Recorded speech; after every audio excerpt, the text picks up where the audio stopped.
Good morning, everyone. Good morning. I'm Anna from the Small Business Britain team. Welcome to this fabulous webinar this morning with the one and only Adam Bastock, who is here to talk to you all about carbon cutting. He is an expert in all things carbon cutting and sustainability. So delighted to be here with him today. Hope you're ready. You've got hot tea. I am sitting here shivering, actually. I don't know why. I was just telling Adam I'm so cold. So I hope you're all nice and warm wherever you are with a hot cup of tea, coffee. Please do start introducing yourself in the chat, introduce your business, tell us where you're tuning in from. I'm really looking forward to getting started. Just before we do get going, a reminder that this webinar is, of course, being recorded, as always. So you will receive a link to rewatch it. Some of you might be watching on repeat already. Hello, if you are. So please don't worry. Any resources that Adam talks about, I know there's some links or a link at the end. If you miss them, don't worry. I will send them out in the email to you afterwards. And obviously, as always, a big thank you to BT Skills for Tomorrow for supporting us on this webinar programme. We're running loads and loads of sustainability things at the moment with them, so please do keep an eye out for those. And they run lots of different small business training on their website, so please do take a look at that as well. So and just a reminder, if you do have questions, please do pop them in the chat or the Q&A. Adam will come to them at the end, make them as difficult as you like. He's ready. I am ready. I'm pleased. More difficult the better, because it's always interesting to hear people's challenges. So yeah, please do challenge me. I'm feeling good and energized this morning, so I'm here and ready to have a fight in the chat. Love it. All right. Well, I will hand over to you now, Adam. But Thank you. yeah, I hope you enjoy and do keep on chatting. Thank you, Anna. And yes, morning, everybody. From a very sunny Glasgow, it is so bright I've had to close the blinds. So apologies if the lighting's a little bit odd. It's that strange thing of there's a point in the morning where it just comes straight in and blinds me, which is a nice one to have, but also quite annoying when you're doing a webinar. So the plan today, carbon cutting 101. So we're going to go on a bit of a path, a bit of meander. We're going to start off by looking at what do we actually mean by carbon? What does carbon emissions look like? What does carbon neutral mean? What does net zero mean? Some of you might have heard this before in previous webinars, but it's really good just to make sure that we're all singing from the same hymn sheet and that you're empowered to be able to understand what this is if you see your other customers or other businesses claiming carbon neutrality and net zero and what the difference is there. There's been a lot in the news recently as well about net zero targets, so good to understand a little bit more about that. They're going to be moving on to why cutting those carbon emissions really is going to be good for your business, both from a B2B, but also from a B2C, so business to business and business to consumer perspective, and the story you should tell and the narrative you can weave around that, and why it's going to help your business grow, essentially, which is always what we're here for. And then finally, we're going to be looking at ways to cut down your carbon and the costs in your business in a slightly more numbers orientated way. So I've tried not to make it too much death by numbers, which I am sometimes guilty of. So hopefully we can go on a bit of a journey together and understand what this looks like.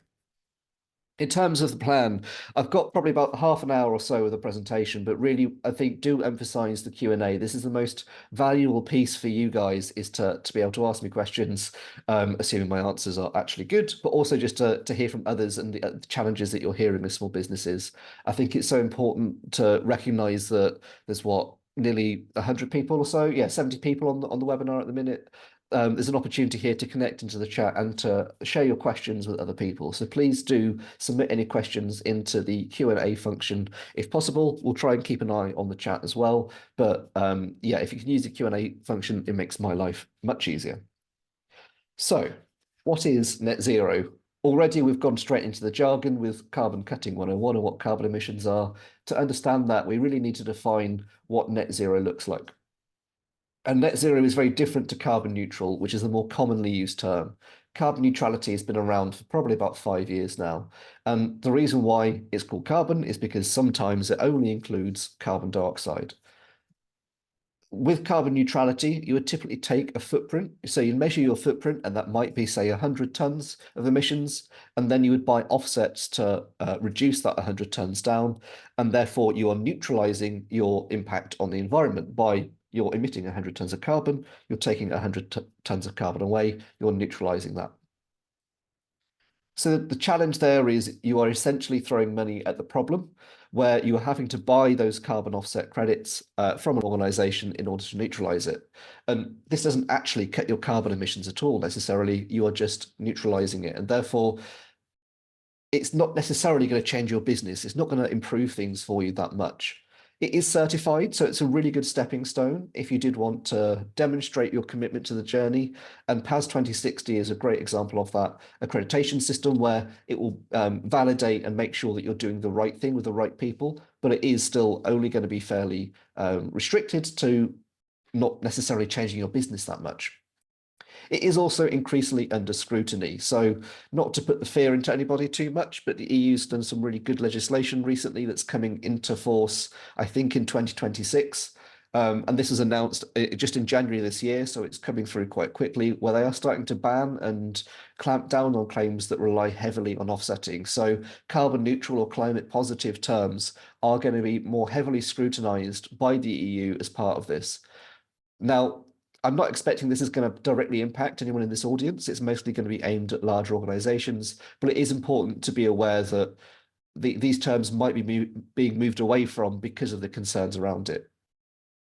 If you are using terms like environmentally friendly, natural, biodegradable, climate neutral, or eco-friendly, that should be putting a little alarm bell on in your head that these terms you might be using without kind of evidencing them or having credibility behind them, and therefore it's going to be under scrutiny. And what you actually want to start doing is going, well, if we are claiming it's environmentally friendly, what does that look like? There's a whole separate piece on this around the Green Claims Code that I can go into, but I think it's really important to understand that these terms are going to be more protected in the future, and therefore you want to get ahead of the game and make sure you're not using these terms. The benefit of carbon cutting is that it's measurable, it's quite defined, and therefore you can start actually quantifying the changes you've made to avoid any penalties, but also just to build trust with your customers.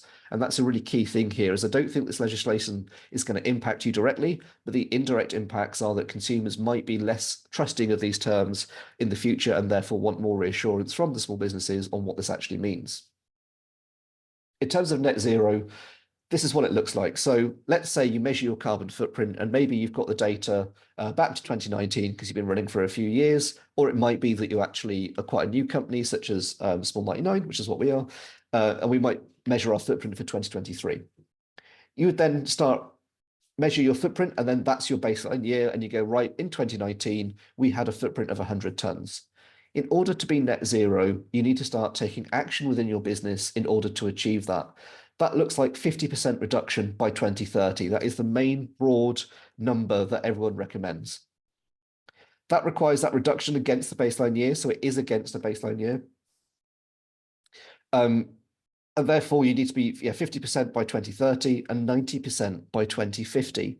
So 90% sounds quite a scary figure. We're going to look at some examples later of how that is actually quite a practical and possible figure, even sooner than 2050. But halving your emissions by 2030 is relatively achievable depending on your business. And this allows only a 10% wiggle room for offsets towards the end. So a very small amount there. Where this is coming from is Science Based Targets Initiative, which is a really big and kind of what's the word, kind of weighty organization that came out of COP26 as this science-based aligned targets for businesses to align to. And where I say science-based, that means, is it in line with that 1.5 degree target we need to avoid kind of catastrophic breakdown of the ecosystem due to climate change, and therefore it is science-based aligned to in order to reduce our emissions by 2050. That should mean that we can avoid a lot of that. So it's not only going to be good for your business, but also good for the planet, because we're going to be able to have a really heavy impact on climate change if you can reduce your business emissions by 2030. In reality, your footprint is going to be quite small. I've given 100 tons here. I would say the average for a small business, if you've got 1 or 2 employees, is probably less than 20 tons, most likely less than 10 tons. And therefore, there might be some things that you can do to reduce your footprint down. There might not be. But the important thing here is just to understand the impacts that you can have. And if you're a part of someone's supply chain, understanding whether they're carbon neutral or not is really good.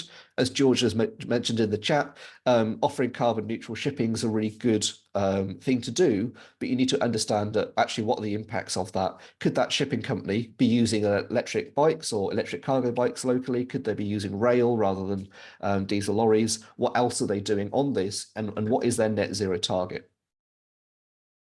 Just very quickly as well, to give a little bit of information behind this, and the way that you measure your carbon footprint is through scopes. So scope 1 would be your gas and vehicle emissions. Scope 2 is the electricity that you're buying. So is it renewable or is it from high carbon sources? And finally, scope 3, which is everything else. This is how net zero is measured. And I'm not going to go into too much detail on these, but it's just important to be aware of if the language that you're looking at, so just picking you as an example, George, if you start looking at your shipping company and they claim to be carbon neutral across scopes 1 and 2, this is what they mean. So that might be that their vehicles and their electricity they've measured and they're offsetting that. It might not mean that they're actually measuring all the other parts of their organization, which is the scope 3 part. But there are 15 different subcategories of scope 3 to go into, which make up your carbon footprint and can therefore be quite difficult. So that's the sort of a little bit of a snapshot around net zero and what it looks like. I've seen a question come into the chat already, which is excellent. I'll come to that towards the end. Why is it good for business? Well, one of the good examples here is that we're starting to see supply chains really align around the need for net zero and the need for ambitious action and storytelling. And therefore, if you are supplying a company that is supplying a corporate, or you're directly supplying that corporate, in the next 5 years, you will be asked for your carbon footprint. So I think there is going to be a real impact here of just getting ahead of this and understanding the language even, and being part of this webinar puts you in quite an advanced group of business owners out there.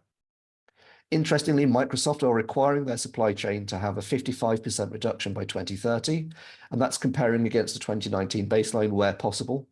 And the interesting thing with Microsoft is that they are requiring their suppliers to submit plans on how they plan to reduce. So they are not saying that carbon neutrality is good enough. They are saying, actually, we want you to start reducing and monitoring that progress as a result. This is another can of worms that I'm just ripping open here on carbon taxing and carbon pricing, but any new proposals that are going into these businesses are having carbon taxes applied based on that project. So if you are supplying Microsoft and you've got a carbon footprint of 100 tons, they might take that actually your operational segment of the work that you're doing for Microsoft is 10 tons of those emissions, and therefore they're going to apply a carbon price to that 10 tons in order to price your project. So if you are a low carbon business that is maybe more expensive than a high carbon cheap provider, you are likely to still win out because Microsoft will price your competitors that are higher carbon against your low carbon project. So there's a real point of difference and ambition here. In terms of what that looks like, because 55% again feels like quite a big figure, it is roughly 11% a year in terms of that reduction. So again, we've picked a 2019 baseline here where it's 100 tons. And well, actually 2023, your footprint's probably a little bit lower than that anyway, due to some changes in the electricity grid in the UK. And it might be that 2020, everyone would have gone virtual and therefore much less travel. And then you can see this reduction year on year from 2023 onwards. It's around 11% a year to get to 2030, a reduction of 55%. So in my mind, that is very achievable. 11% isn't a huge figure. And there's some good examples that we'll come to later of what that looks like. Emma, thanks for submitting a question to the chat. If you can put it into the Q&A, I'll come to that later and we'll do a bit of a roundup. Or Anna, if you're still around in the background, if you can just capture any questions that are coming through. To focus a bit more on consumers here, I think there's a real kind of disparate disconnect between what corporations and what consumers want. And again, I know you're a small business audience, so I'm more thinking about consumers here as the important part of what the corporates are saying. Although thank you to BT for the webinar. In terms of those corporates, most of them are interested in transparency. Most corporates think that consumers are interested about the transparency about the products they're purchasing, which tracks. Consumers also are interested in that sustainability impact as well. So those two match. Where the disconnect happens is suddenly that 86% of corporate experts think that they're doing enough on communicating those sustainability transparency, the impacts they're having. Think going back to that carbon neutral, eco-conscious, environmentally kind of friendly terms, corporate experts think they're doing enough. The disconnect is that only 40% of consumers think that that information is actually the right amount. And therefore, there's this huge lack of trust between the two, and consumers do not trust the information they're getting from consumers. The good news for you as a small business is that these consumers who are millennials or Gen Z, as an example, are actually really trusting when it comes to honesty. And this is around 90% or 80 to 90% want to know more about the products and want to know the challenges that you've faced in this. So even if you are honest about the problems that you're facing in your supply chain, that is likely to increase the trust with your brand and with your product, with that audience, because you're admitting the bad things that you're doing or the things that you can't do. I think this is a really key message, is that no one is expecting you to be perfect, especially as a small business. Most consumers are scared about climate change. Most consumers want to be more sustainable. Most consumers are also therefore actually quite overwhelmed by sustainability in the same way that you are. And sharing that transparency and that honesty around the message is going to make your life much easier and help build that relationship with customers. And this is where language really is key, in that a lot of key climate language is poorly understood by people in the UK. This is a really good study in, again, The Guardian, in that there are huge gaps in what people understand and mean. So do start reviewing how you're communicating your sustainability story within your own products, and can you confidently define the claims that you're making? But also, do you have the skills to communicate that? And do you need to send your team or yourself on more webinars like this to understand the language around this, to communicate with your consumers much more effectively? Out of this report, only 47% of the UK, the people they surveyed, could define what single-use plastics meant. That is surprisingly low, I think, and around 53% of people were therefore confused about what a single-use plastic item meant. So even some of the terminology that might seem quite obvious might need a bit more explanation and quantifying around this. 90% of people thought it was important for businesses to talk about sustainability, which is a huge chunk, and I think really demonstrates the impact and the potential on having a strong sustainability story that you can tell, and that if you don't have that, you're probably at risk of not necessarily connecting with your customers in as strong a way as you could. Around 68% were more likely to buy from a company that had a clear environmental strategy. So going back to that honest product thing where we had that people trust you more, even if you're admitting the bad things that you're doing, well, that's going to lead into more people wanting to buy from you because there's that clear environmental strategy. So this is the challenge really with the communication gap around sustainability, is can you actually see the woods for the trees? Can you clearly describe your products and services and their environmental benefits, not only to you, but to the environment, but also to the consumers? Both business to business and business to consumer want to understand that as an organization. And therefore, you are likely to win more customers as part of that. So this is really talking about how do you win more customers while avoiding green hushing. And I think any opportunity to put a picture of a cute animal in is always good, but I can't talk this morning. Sustainability isn't a benefit to people's daily lives. Don't focus just that as a sales pitch. It's too vague, it's too broad, it's too amorphous for people to understand. How many polar bears have you seen on your way to Tesco? People often talk about saving the planet as well. How many times have you seen the Earth in its entirety in your daily life? I'm going to go with 0 unless you're an astronaut. Therefore, what is the actual benefit to someone's daily life of the product that you're selling? And I think the challenge here is sustainability often gets caught up as being this lack of something. So going meat-free, immediately you're selling a loss. You're losing the meat part of that. Whereas if you change how you describe it to be a Lebanese meze, where it's plant-based, well, actually, that sounds quite healthy. It's trying something new. It's something more interesting. Just reframing it can help make it much more appealing. Similarly, a lot of the advice is don't fly. And immediately your reaction is, well, that's no more sunny holidays with friends on the beach where I actually have a really good time. I have a really emotional experience with getting on the plane and the excitement that brings. But if we flip that around and say, well, actually, what we're talking about with stopping flying is by taking longer holidays that you can do by train, you're going to have a much better experience, and you can gain that status of someone who takes longer holidays, and you can relax a lot longer and be someone who is more luxurious in that lifestyle. It's the same outcome, but it's a different way of describing it. And lastly, I think driving is the most common one where we see people see stop driving as, oh my God, I've got to start taking exercise every day and it's going to be really awkward and I've got to carry these heavy bags home from the supermarket and all that. It doesn't have to be all or nothing. So if you said, actually, well, what we're looking to try and do is encourage our staff to just walk to work 1 or 2 days a week to help with fitness and with mental health, that's actually going to be a really important message to send. And it's going to be integrating exercise into a daily routine without becoming a burden. So how you start reframing this and start flipping that messaging is really important and key to be able to navigate and bring more customers on board with you. And it's the important thing here is when looking at your sustainability strategy, because you are probably further ahead in your, just by virtue of being here, you're quite far ahead of the curve. You might document all the things you've done as things like, we've not done these things in terms of we're not flying anymore, we're not doing these things. Try and tell that in a more positive framing so that you see that story build in a more encouraging way that might even impact and influence your customers to start making changes as well, which is the most important thing. And so it sounds slightly ironic for me to be saying this, but try and put sustainability second. People are time poor and cash poor. I think we can all relate to that.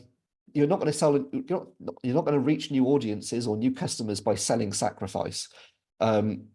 You want to sell the gain instead of how does what you're doing or the impact of your product make their lives better? Or how is your product great already and it happens to be sustainable? There's a great article from Think with Google about integrating sustainability into your existing products. It enhances people's lifestyles rather than interrupting or criticizing them. And I think this goes back to that previous piece around like kind of stopping flying, is that is interrupting their daily lives, or stopping driving, stopping flying, stopping eating meat. They're all interrupting their stop words, which from a marketing point of view is terrible. Never use stop words. It's about empowering them and going, actually, these are the things that are going to make your life better. A great example of this I heard on a podcast was someone saying this is a sustainable wine. Now, what's your immediate emotional reaction to that? And just try and capture that, because I think for me, that sounds like, oh, I'm sacrificing something here. There's a loss of quality. Oh, it's probably the right decision, but it might not be as good as a wine that isn't sustainable, or, a normal wine. It sounds like it's something different and that there's been some weird process it might have gone through. If you flip that round and say this wine is great because it's sustainable, it flips that messaging, and you can suddenly imagine this vineyard that's maybe got rainwater harvesting systems, and it's got protective borders against wildfires, and they've put lovely oak barrels that they're reusing or whatever it might be. It's a much more visceral, positive image of saying, I'm not sacrificing anything by making the decision to have a sustainable option. It's actually, by virtue of it being sustainable, is what is making it great, and is what's making it more positive. And just lastly, to wrap up on this messaging section before we get into the actual carbon piece, bear in mind that decisions are not logical. It's always my favorite one. If you look at these two vehicles and you look at maybe not people on this call, but the wider societal piece, people are aspiring and are more aspirational towards the Range Rover. That is the high carbon, high intensity option. Even if it's electric, it's still going to be heavier and use more electricity than the alternative. Yet, both of these vehicles do exactly the same thing, and arguably the Fiat on the left is far more practical for parking and for what most people use it for than the Range Rover. But that's not what people want. So people need the Fiat 500, people want the Range Rover. And this is the challenge really, is that decisions are not made logically, and baking in that aspiration to go, how does your carbon emissions plan, how does your carbon reduction plan make your customers feel?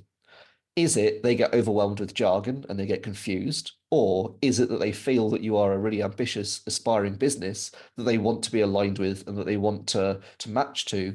And actually, that is where they want to really focus on. So just trying to reframe it that way is a really powerful and important thing to do when you're looking at your own sustainability sort of messaging that you're putting out. So that's the fun bit over, unfortunately, so please don't turn off, but we have got the numbers coming. So in terms of your carbon footprint and diving into the details a little bit more, there are 5 key sort of buckets or 5 key areas that your emissions come from.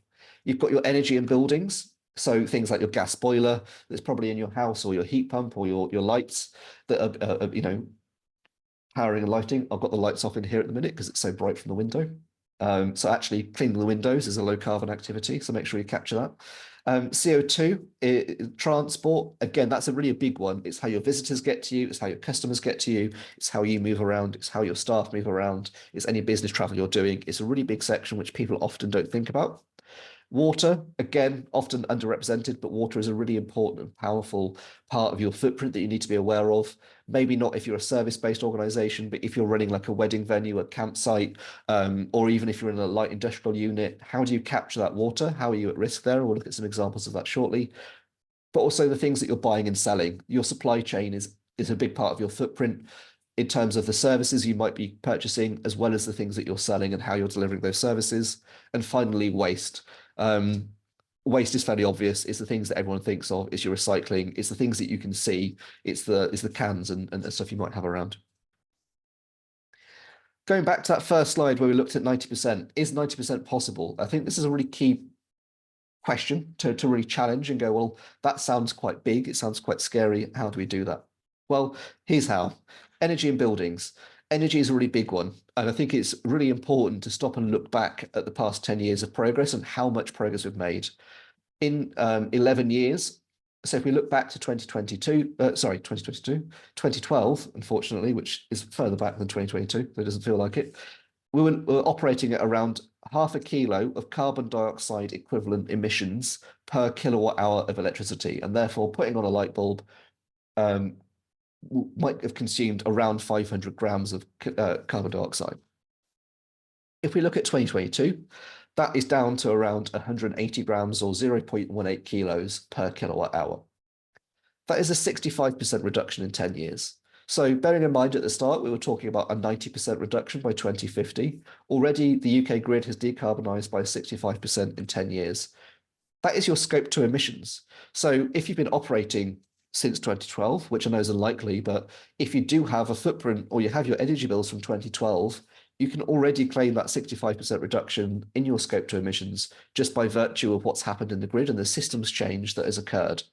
There's been some really good articles in the Guardian this week as well that came out yesterday. I think I didn't have time to update this, but it had information in there around we've had the first time that I think fossil fuels were used for about 2% of electricity generation for a lunchtime this month because it was really windy and it was really sunny. And that combination is really helpful. If we look at where we're going into the future, in 2019, that emissions, as mentioned, was about 189 grams per kilowatt hour. In 2023, already, that's 152 grams. So that's a 20% reduction since 2019 already. By 2030, if we continue on the same trajectory we've had, there's a further 46% reduction that's coming as new wind turbines and more solar panels come on board. So that's the good news. That 90% reduction is possible. If we look at something more simple and much closer to your business, LED lights, please do walk around this session in this afternoon when you're making lunch and look at your light bulbs and see which of them are LEDs or not. Thank you, Anna, for the link that went into the chat. Perfect timing. LEDs are a 90% reduction. If you look at a pack of like a Philips light bulb, you can see it's got 100 watts equivalent, and it's actually a 10.5 watts. So that's a 89.5% reduction there. Let's call it 90% to be generous. These things are possible with existing technology. If you have 10 light bulbs that are using 100 watts, so the high power ones on 12 hours a day, that's using around 12 kilowatts of electricity a day. And at 35p, that's around £4 a day you're spending just on those lights if they're the old-fashioned high-energy ones. With an LED light bulb, that's 42 pence. That's a 90% reduction in your costs as well as your carbon emissions. If we look at smart plugs, so a TV that might be on the wall that's drawing 15 watts idle, without a smart plug, if that's plugged in 24 hours a day, that might be costing you around £3 a month in just energy drain. If you do get a smart plug, plug it into the wall, and then you can control the timings of it so it can automate and schedule the when it's on and off. That's around then £1 a pound a day. Oh, sorry, completely misread it there. £1 a month in terms of your costs. So that's £2 a month that you're saving. That means it will pay for itself in probably about 5 months, and also is going to have co-benefits, like it might engage your team on those reduction actions that you can take beyond just energy, but also helps you calculate your emissions if you don't have data for your organization. We've got an office in town that's in a co-working space. We've got a smart plug there where we measure the emissions from like the laptops we're running and the lamps we've got in the office, because obviously we're not going to get the energy bill for the entire building because there's 10 stories to it. So it gives you a little bit of control over your energy, even if you're in shared premises. Also, I think go beyond this and think of innovation. This is a picture from a nightclub in Glasgow. It's called SWG3, who are actually, they've got a really good carbon footprint. They're quite advanced on this. But they're looking at actually how do you transform your energy system to export as well as just consume? If you've got a bit of land and you've got a roof, can you put solar panels or a kind of a geothermal heat pump or something like that in that you can then export to your local community? SWG3 did this where they capture the body heat from dancers so in that warehouse as it heats up. They extract the heat through a heat pump and then they store it in boreholes that go 200 meters underground in those geothermal pipes. That allows them then the next day to release the heat back into the building to warm it up, maybe in the morning where it's a bit cold, or use that as electricity generation for air conditioning as well. If you Google SWG3 body heat after this session, there's a great video on their website that explains it a bit more.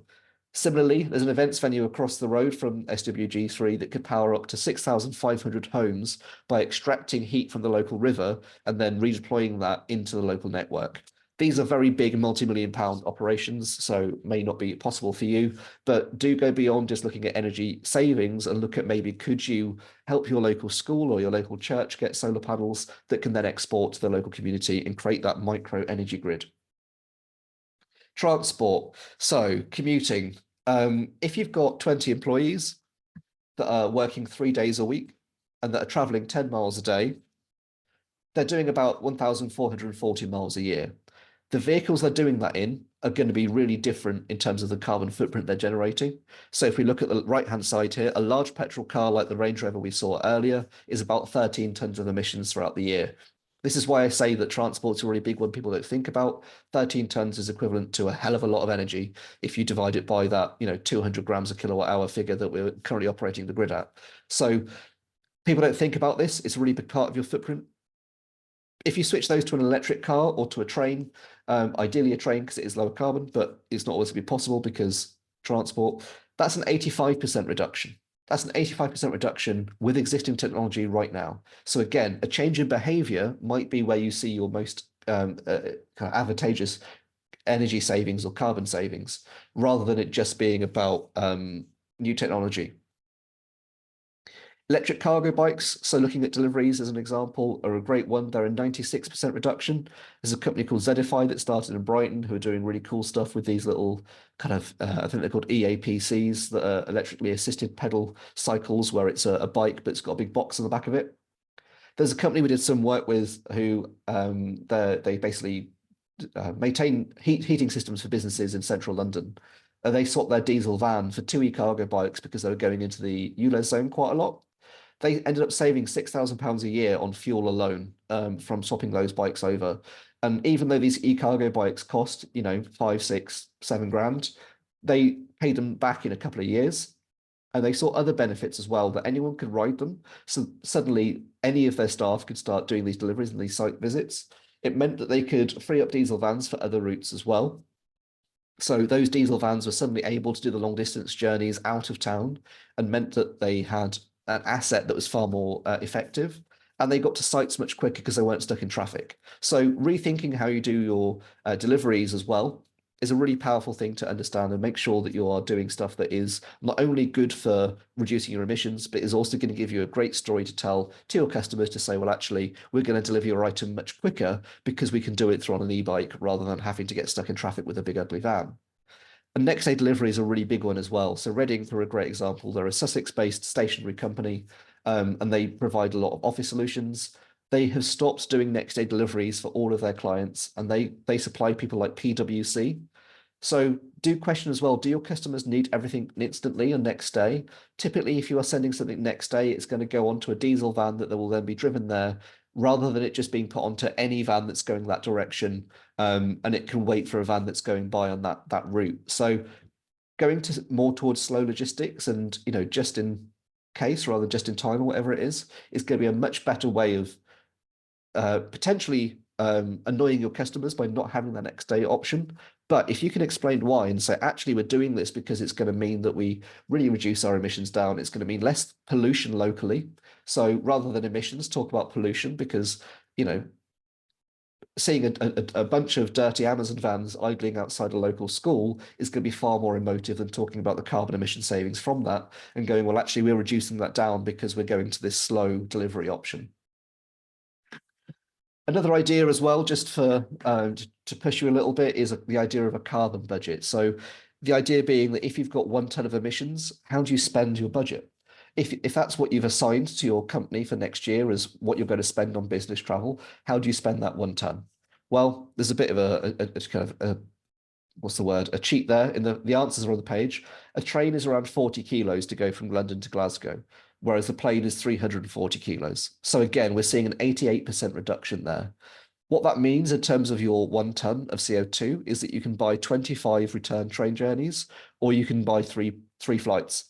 So if you've got 3 staff members who need to get to London and back, well, actually, it's going to be far more effective to put them on the train than it is on the plane. The downside here is it might be more expensive, but I think if you look at carbon pricing based on what Microsoft was saying earlier, well, actually, it might be more expensive in the short term, but might be much cheaper in the long term. Water usage is not going to be a big part of your carbon footprint, but is a really important resource to focus on. I know it might sound silly considering most of England is underwater at the minute with how wet the winter has been, wettest winter since 1860 or whatever it is. However, that water's going to run off and run away. And if we get a hot summer, that's going to dry out very quickly because we're not storing any of it anymore. Can you build this into your business to build that resilience? And there's a good example of Hepworth Brewery, which are unsurprisingly, a brewery based in Hepworth that do they release any wastewater from their processes into a reed bed system that then releases it into the River Arun afterwards. So it all gets filtered and filtrated and cleaned naturally, as an example. If you think about what I was saying at the start around storytelling as well, I'm not including breweries that aren't doing this in this presentation. Hepworth are now getting free advertising to 85 people. I'm sure some of you who enjoy beer and are probably going to look at the website later. So think of the impacts of your sustainability story as well from that growth point of view. The Secret Campsite as well is a great little company based in Sussex, lovely campsite where they do a lot of kind of off-grid, low carbon retreats, which is really recommend looking them up as well. They use reed beds for processing their wastewater on site, so none of it gets kind of chemically treated. It's all done through kind of natural means. Rainwater harvesting, again, so do you actually need to clean the work van using drinking water, or can you save money because water is money and it's going to get more expensive? Already we're seeing Thames Water potentially increasing their bills by 40%. So actually, when you're cleaning that work van with loads of water, do you need to be doing that? There's a good example in Glasgow of an ice cream factory that installed a water recycling unit and saved £11,000 a year from that, or 16 million litres of water a year. So while that costs 50 grand for them to install it, it paid itself back in 5 years. So again, some examples here of just the financial benefits. Supply chain. I think this is one that isn't necessarily going to save you money, but just to put an example on that reframing of a plant-based menu, if you've got 100 people who are eating a beef curry, it's around 36 kilos. If you look at a chickpea curry, it's just 2 kilos. Even if you swap the beef for chicken, that's still a 60% reduction in the carbon footprint. So again, that 95% is achievable with today's technology. I say technology, chickpeas, not exactly what you think of as innovative technology, but they do work. Packaging. So what packaging are you buying in? All packaging is effectively carbon emissions somewhere in the line. Could you use less of it? If you're spending loads of money on packaging, that's going to reflect in your carbon footprint because cash is carbon. If you use less packaging and you buy it more effectively, that is going to reduce your cost down as well. Another thing with supply chain is looking at a solution like A Good Thing, which are a really great organization that make it really easy for businesses to donate unwanted items to local charities. If you're sat on a load of stuff that you don't need or you don't need to use, can you actually use a marketplace such as A Good Thing to connect it up with other organizations locally that might be able to make better use of it? That's going to just clear your stuff out, means that you're sat on less use, and it's just a good thing to do, right? That's why it's called A Good Thing. An example of packaging as well is Reuser Box. They sell second-hand boxes for packaging, which are half the cost of new boxes. They reuse them as much as possible, which might mean it's infinite ROI in terms of that ability just to keep using these really low carbon sources. an elephant in the room. We all have a bank account, I imagine. If you've got £10,000 in HSBC, it's around 2.2 tons of carbon dioxide per year. If it's in somewhere like Triodos, it's much lower because they're not investing in fossil fuel projects. That again is an 85% reduction, but it is not easy to include that technical requirement from a greenhouse gas sort of point of view, but it is a good thing to do. Mother Tree are a great example of a company that helped with this, and that's where this data came from, so do bear that in mind as well. Conscious of time.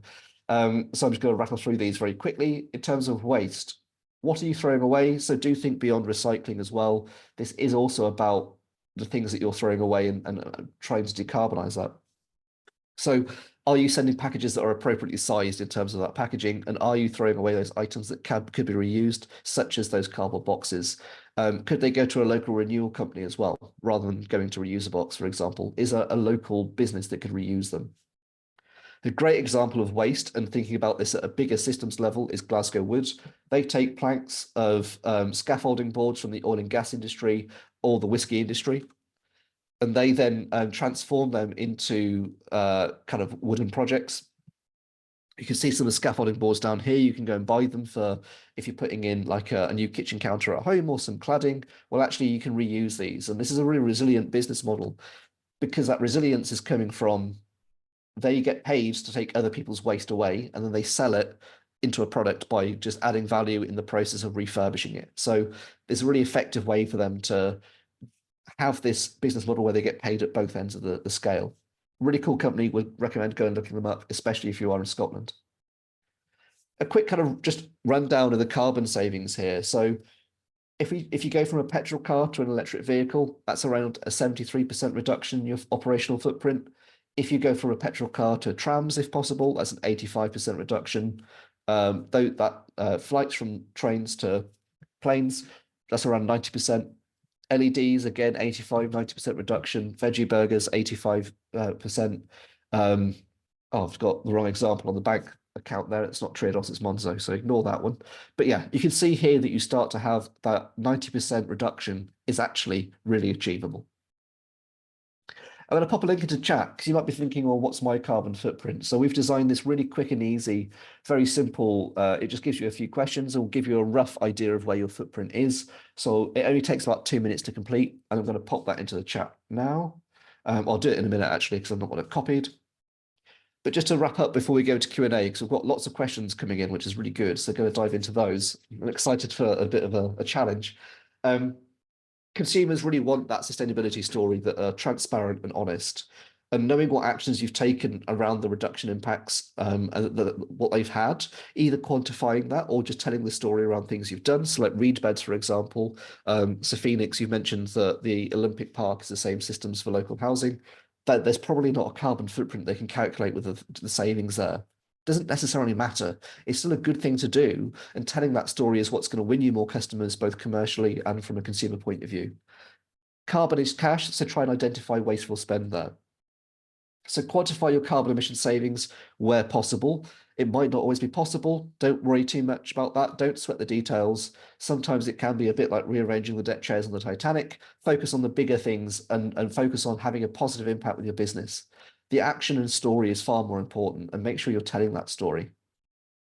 The cash savings will come. They will often go hand in hand, so don't overlook those as well. But I'm going to finish up there, hopefully bring Anna back, and then dive into questions. Give me 2 seconds while I just get some water and seamlessly find that link. Thanks, Adam. Great session. I know we've actually got quite a lot of questions in the chat, actually. We're in the Q&A for you, so hopefully you'll have a bit of a challenge. Yeah, perfect. Should we dive straight into the questions? Go for it. Let's go for it. Should we go from the top? So yeah. Okay, so we had a question fairly near the beginning saying, we went for fully electric vehicles and also installed solar panels. Great. But we understand that the panels manufacturing might be creating more CO2. So I'm a bit confused. What are your thoughts, Adam? So what we're looking at here is what we call life cycle emissions, in that creating a solar panel, there is CO2 in creating that solar panel, and essentially everything has CO2 attached to it in terms of creation, like your pens on your desk, the phone that you've got, they will all have a life cycle impact against them. Most things do not have those quantified. It's very hard to find this out. There is an article from Carbon Brief I'm going to try and look up that does have the details on this. And from memory, the payback period of the cost of emissions to create the solar panel and then the amount of emissions that avoids emitting as if you were using gas or coal to generate electricity means it pays itself back in about 6 months. And the same goes for electric vehicles, where there is a very high carbon cost to creating an electric vehicle, but the operational emissions is much lower. Because if you think of something like petrol, you've got to get that out the ground, you've got to refine it, you've got to transport it, you've got to drive to pick it up, and then burn it. And then you've got to do the entire process again for the next litre of fuel. It's a similar thing with kind of gas. You need to extract it and then burn it. Whereas with a solar panel, once it is built, it will exist and will last 20, 25 years. And that's where why it's such a good reduction is because the life cycle emissions of that are much lower. And therefore, thinking about life cycles is really important here. Great. I hope that answers your question, Jerish. Marco asked, we are based in a co-working space that doesn't currently measure electricity consumption for each member. Is there a way to estimate that, e.g. average laptop, monitor, etc.? What about shared areas such as the kitchen? Should we account for that? Great question. Yeah, two answers here. It is a tricky one. But there's either smart plugs, which will allow you to track the energy consumption for each device or each member. An example would be a accountancy firm in Glasgow, which I did some work with. They've just bought smart plugs for all of their staff so that they can track their emissions based on, laptops in walls and stuff. For shared areas, that does get more complicated because you can't do that. And that's where I would look up the EPC rating for the building. So the EPC is a publicly available energy report that should be available for that commercial space, which will have an estimated carbon emissions or a CO2e per square meter or square footage of space.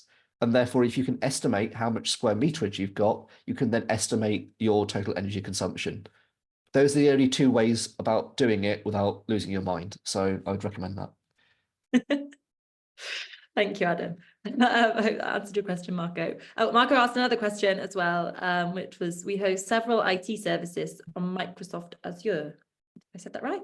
But there is currently no provision to measure the environmental impact of utilising those resources. How should we account for that?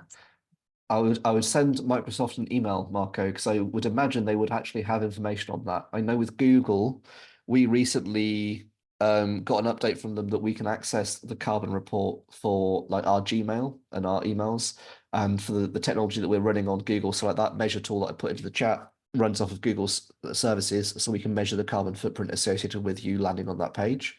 So yeah, if you email Microsoft, they might have that data. I've just resent the link because Adam, you just sent it to hosts and panelists, so nobody would have seen it. It's not like that's the link that Adam was talking about, everyone. It's not like I've done loads of these Zoom calls or anything like that. But yeah, okay. Emma asked, my question is that I run an online business which communicates through Google Docs and Dropbox. So I'm keen to gather some stats on how this helps the climate/sustainability by avoiding printing out documents or sending them through the post. Yeah, so I think this is the difficult thing to quantify, is that online services will have a carbon footprint attached to that, but that's always going to be lower than doing things like sending physical items, because printing, again, you think of a piece of paper, you've got to cut down the tree, you've got to transport that tree to the processing plant, you've got to power the processing plant, it's got to turn it to paper, etc. So going digital is always going to be lower, but quantifying that impact is really difficult. And I think this is where it comes to the point of don't necessarily focus on quantifying it too much, but just building that story around that you've done it is key. I'm not sure if that's answered the question or not. I think so. I think so. Feel free to take another look if you like. Brian says, hi, fair to say cutting carbon emissions might get less challenging in future years, partly because of the year-on-year maths. I think that's what YOY means. Yeah, yeah. But also as, for example, hybrid vehicles become more available, unless this is too simplistic or optimistic. Many thanks, Brian. We love optimism, Brian. Yeah, this is this is where you get into systems change, right? Is in theory, yes, it will get easier because the more wind turbines we have, the more solar panels we have, the more excess low carbon electricity we have, and therefore it makes it way easier to shift over. And I think there's like a tipping point essentially that heat pumps will hit in the future, where as soon as electricity gets like a lot cheaper because of we see kind of the knock-on impacts of so many wind turbines, which are much lower cost of electricity. That will then spur on this next phase of electrification because it's just the sensible thing to do. At the minute, because of the policy and how electricity is priced, it's still quite high, which means that they're not being adopted as quickly. I think the only challenge here is that it can sometimes be a little bit simplistic in the fact that to do that, we need strong policy from government that leads on that, and that we should and could be moving a lot quicker. If you look at like the English ban on onshore wind turbines being a great example of the impacts there, but also it can sometimes only get caught up in energy. And I think this is the challenge I've got with like the news recently around the Scottish government and their lack of ambition on the targets and that all being changed, which I think was valid because they didn't have a reduction plan in place. But it's not that we don't have the technology. We know that trams running on electricity are a far lower carbon option than driving. We just need to build them. And that is a policy decision that isn't happening because of a lack of pressure from the public on that. So I think it is sometimes, I'd say you're both right, Brian. I don't think you're too simplistic and optimistic, but at the same time, it sort of are, because it depends on what you're looking at. And the energy is a really good, optimistic situation where we've decarbonized very rapidly. Transport, we're not doing that because we're not putting in the infrastructure, even though we could. And then you think of things like diet, again, that is somewhere we can make very deep, rapid changes and impact, but that needs to be supported by policy and it needs to be supported by behavior change as well, which it isn't currently being done. So at a systems level, that optimism it is there in places, but I think we need to go further with it in others. Fab. I can see Brian says thanks as well in the chat. Next question is, so using my laptop will be creating CO2, right? How do we offset or reduce that as it will impact our businesses?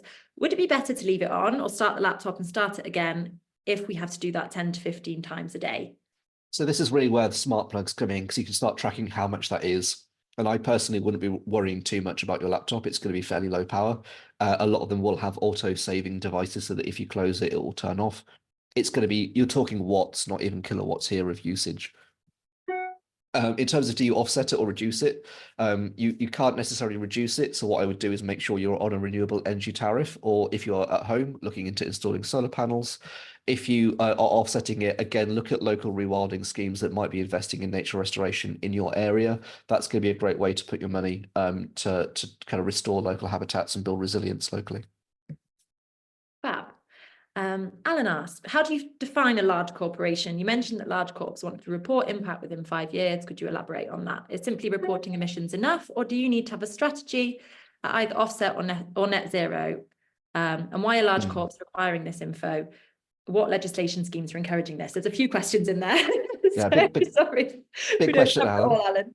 No, that's right. I'll do my best to trick it all. So basically, big corporates are under legislation from the SBTI as well as a bunch of other frameworks. So the TCFD, the IFRSD, the CSRD. There's so much four-letter like bingo out there with different standards that are coming in. That's both at an EU and a UK policy level. Large corporation, I would define as those with about 5,000 employees or more, I think is sort of the cutoff. So we are talking very large here. Typically, companies that have got 250 employees or more are legally obliged to report their carbon emissions through the SECR, the Standardized Energy and Carbon Reporting Frameworks. That is driving them to start looking at their supply chains. And that's where we're seeing the most pressure come from, in that if you are supplying a company that supplies a larger corporate, you are going to need to start reporting on your carbon emissions in the next 5 years. You need to have, and I think Microsoft's a good example of what good looks like. It's not, you need to have a strategy, you need to have a carbon reduction plan. It's not good enough just to offset your emissions and have an estimate of your footprint. You need to be doing something about it and have those documents ready to go when you're asked for. And that's essentially where Small 99 comes in, is helping you build those plans, either for free, or we do have paid services, obviously, but there are free tools on the website. I would look at Microsoft and their sustainability procurement requirements, because that is the best source of information I've got. I'm going to see if I can find the link quickly now, but yeah, that's the answer, hopefully. Adam, you've sent it to hosts and panelists again. Oh, I don't know how to use Zoom. Adam's really trying to send you the carbon calculator, but he's just sending it to me. Ever the professional, eh? I do know how to use the internet, don't worry.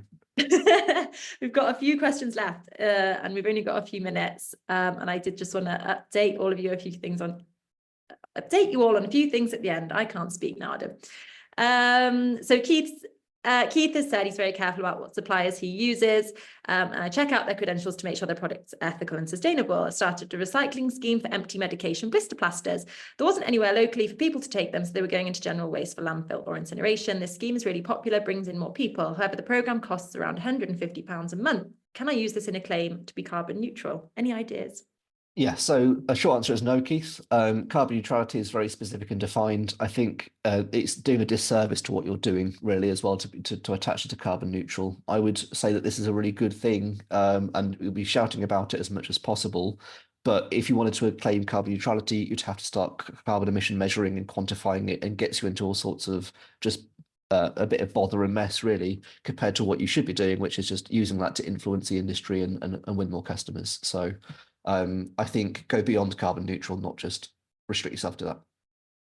Fab. Somebody has asked, do you need to consider hybrid work as energy usage as part of a company footprint, i.e. gas electric used at home whilst working? Yes, you do. The figure is 0.35 kilograms of emissions per hour used. I'm going to send a link to another calculator in the chat that has that figure attached for you, so you can calculate that easily. So anonymous. Well, you're one of our experts, Adam, having having those kind of numbers off the top of your head. Claire has asked, can I still claim the 65% reduction in scope 2 if I operate my business from home, as the evidence of bills aren't only for my business? That is a technical question. I think the official answer is no, because of the way that the carbon footprint is measured and the greenhouse gas protocol allowance. The sensible answer would probably be yes. And just measure your energy bills at home as if you were a business, and tell them that and declare it. So I think the official answer is no. If you were going for SBTi accreditation unofficially, as long as you tell people how you've got to those figures, that's correct. But you'd need to document your 2019 versus your most recent year of emissions. Great. Tracy has asked, is it recommended to have all LED bulbs now? Yes. Great. Amnish has asked, I don't know if you want to have a look, Adam, because yeah, I'm just going down it now. Yes, solar lighting at home is better than electric lighting. It'll be good as well. Yeah, no, solar lighting is really, really important. It's a good example of a company that did lighting as a service, where actually part of their lighting service wasn't installing LEDs, it was cleaning windows, because that was part of, the lighting they're servicing. And I think there's just a couple of comments on electric. EV emissions, which I know we've kind of touched on before. Yeah, no, correct. Electric vehicles are a really big kind of challenge. I think this is where you get into operational emissions and not. So Amnish just said about electric vehicles having a really high carbon footprint versus existing petrol vehicles. It is true. I think with a lot of these studies, though, you need to be making sure they're comparing like for like, because my biggest bugbear is that a lot of studies compare the full life cycle of an electric vehicle with the battery and electricity consumption emissions with a petrol car with just tailpipe emissions. As soon as you start introducing the life cycle emissions of petrol, the payback period for electric cars does come down. But ultimately, we need less cars and we need more public transport because it's so much lower. And just finally, Mohammed has said, can you suggest anything for helping with supplier onboarding to ensure the supply chain is more sustainable?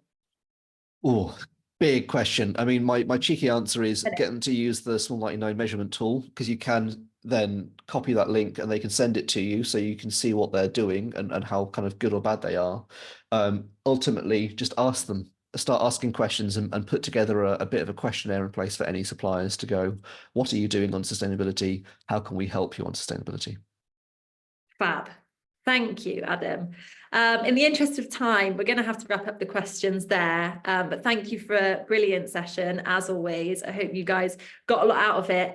And just a reminder that I know we shared this before the session, but because you guys came today, you guys will be getting early access, early sign-up access to a brand new 6-week program that we will be starting in September. It's brand new topics that we've not done before, and we'll be launching the program in May, but you guys will get early access for coming today.